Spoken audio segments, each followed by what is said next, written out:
Magandang gabi sa mga mahilig mag-shortcut. Naranasan nyo na bang pumasok sa elevator na mag-isa tapos biglang tumigil ang palapag sa pagitan ng mga floor?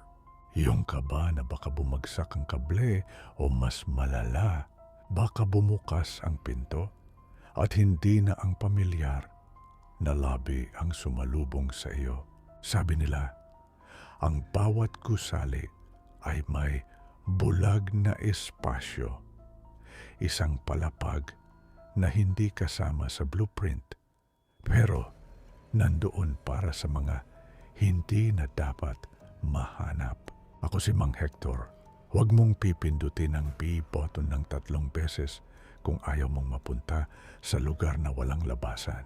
Pakinggan mo ang kwento ng Basement 13. Si Jace ay isang IT consultant sa isang modernong mall sa Pasig. Dahil sa system migration, inabot siya ng 2:00 ng gabi. Pagod at antok, pumasok siya sa elevator number 4 para bumaba sa parking sa B2. Ngunit sa gabing iyon, maliwanag ang kabilugan ng buwan na sumisilip sa mga glass panel ng mall.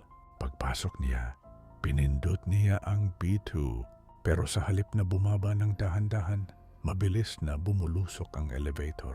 Ang indicator lights ay nagsimulang mag-flicker. B100, B2, B3, B4, at biglang lumitaw ang numerong 13. Tumigil ang elevator nang may malakas na kalabog.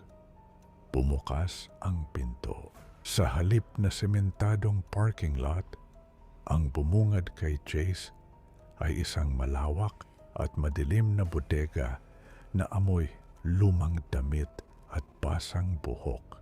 Walang ilaw, kundi ang pulang liwanag mula sa loob ng elevator. "May tao ba rito?" sigaw ni Jace. Walang sumagot. Pero narinig niya ang tunog ng libo-libong mga bagay na dahan-dahang gumagalaw. Nang ilabas niya ang kanyang phone flashlight, nanlumo siya. Ang buong palapag ay punong-puno ng mga lost and found items, mga payong, tsinelas, bag, at pati na rin mga litrato. Pero ang nakapagtataka, ang bawat gamit ay may nakadikit na pangalan at petsa kung kailan ito nawala.